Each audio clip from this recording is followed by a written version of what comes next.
سلام جوړ په خیر د یاران میډیا د دیونی سپورتي خبرونه ته خرغلاس پونیز د سپورتي خبرونه کې درته د سپورت لړګره په زړه پورې او جالب خبرونه لرو هیله چې تاسو مو هم تر پای عملتیا وکړئ او د یاران یوټیوب چینل خوښول او سبسکرایب هم مه هېروئ په پیل کې به راشو دې ته چې فضل حق به د چنای لوبډلې سره ولوبېږي ډېر امکان شته چې افغان تیز توپ اچوونکی فضل حق فاروقي به سږ کال د چنای لوبډلې په برخه وي په یوې نوې ویډیو کې چې په ټولنیزو رسنیو کې لاس پر لاس کیږي پکې ښکاري چې د فاروقي توپ اچونې ته د تمرین په حال کې توپ وهونکي عاجز دي توپ یې نشي لوبولی او نه هم سم لاین تشخیصولی شي فضل حق اونۍ وړاندې د چنای لوبډلې هندوستان ته ورغوښتی او د ځان سره یې په تمریناتي کمپ کې لوبوي د چنای لوبډله د هیزلیوډ د لاسه ورکولو وروسته اوس اخته ده چې پر ځای یو تیز توپ اچوونکی ولټوي تر څو د نوموړي تشه ډکه کړي که چیرې فضل حق د چنای لوبډلې د مسؤلینو توجه ځان ته جلب کړي او هغوی پر ځان باوري کړي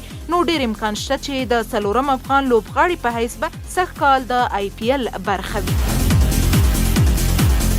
بل خبر مو هم د ریشي پاینټ د لوبډل مشرۍ په هکله دی د ریشي پاینټ لوبډل مشري او د ډهلي د اتلولۍ هیلې دا چې په IPL کې د ډهلي لوبډلې پخوانی لوبډل مشر شریاس ایر د هندوستان او انګلستان ترمنځ لوبو کې ټپي شو او اوږه یې ختلې نو ښایي د IPL په ټولو لوبو کې ونشي لوبېدلی نو د ډهلي لوبډلې په ریشي پاینټ د لوبډل مشرۍ لاس ایښی او سږ کال به د ډهلي لوبډله رهبري کوي د دې لوبډلې مخکینی لوبډل مشر شریاس ایر وکولی شول چې تیر کال یاده لوبډله تر پایلوبې ورسوي ریشي پاینټ له ډوني وروسته د هند په لوبډله کې واړه فینیشر او هیټر بلل کیږي او د ډهلي لوبډله کې هم خورا خطرناکه توپ وهنه کړې ده نو اوس ریشي پاینټ د ډهلي لوبډله رهبري کوي او د لوبډلې مالکین وایي چې د دوی هیله دا ده چې دا لوبډله سږ کال اتلولي وګټي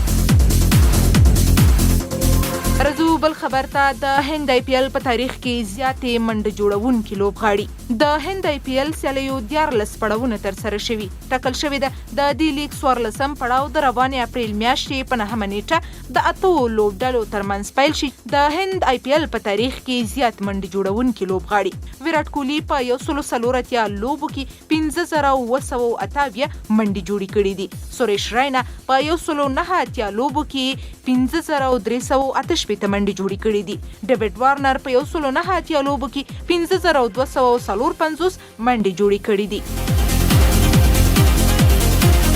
د هند IPL سیالیو په تاریخ کې بیا زیات شپږیزه وهونکي لوبغاړي